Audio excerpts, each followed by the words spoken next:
Preden kdo med vami pomisli, da se je našemu uredništvu pridružil Barry White, ne, samo jaz sem na slabem glasu, boste žal morali potrpeti.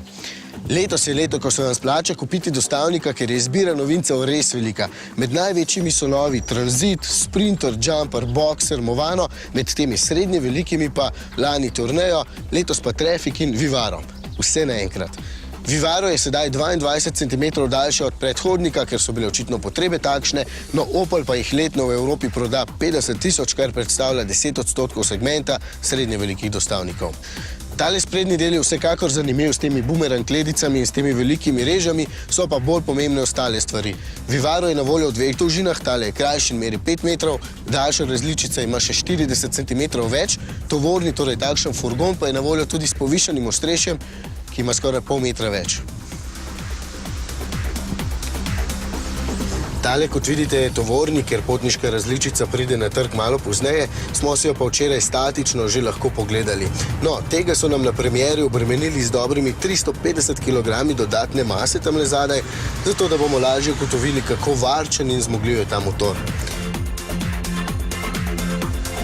Pri novih dostavnikih vedno pričakujem, da bodo v notranjosti naredili pravi bum in ponudili ne vem kakšne rešitve, pa jih dejansko niti ne morejo, itak ne vem, kaj točno sploh pričakujem. Zato po prvem delnem razočaranju, povsem brez osnove, ugotavljam, da je notranjost zelo uporabna. Odlagališče je veliko, tudi ta ideja z nosilcem v sedežu se mi zdi super, edino za telefon pogrešam kakšno odlagališče ali kakšen nosilček. Tudi sedim super, ker sta volan in sedež izdatno nastavljiva. In ta rešitev za boljši bočni pogled v križiščih se mi zdi tudi zelo uporabna. 13 let napredka pri položaju za volanom se namreč pozna, malce manj pa pri materialih, za katere pa razumem, da morajo biti bolj trdi in robustni.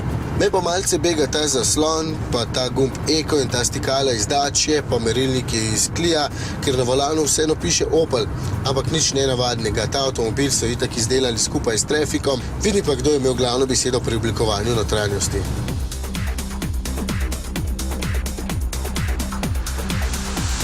So pa motori Oplovi in prav zanimivo se mi zdi, da tako veliko vozilo poganja le 1,6 litrski dizelski motor, a prav takšen je v ponudbi.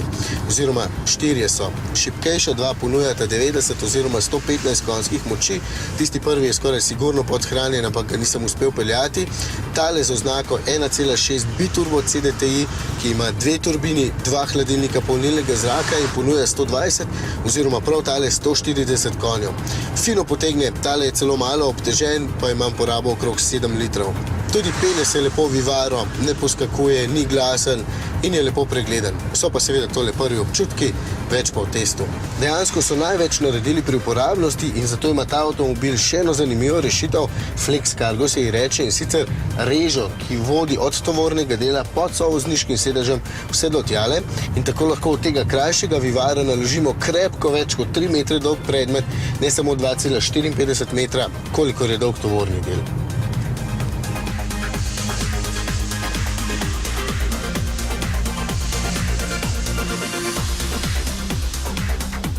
In sedaj grejo sem noter 3 palete, ne samo 2, oziroma če govorimo o prostornini, tale najmanjši vase sprejme 5,2 kubika tovora, povišan in daljši pa 8,6. O cenah pa, ko bodo znane.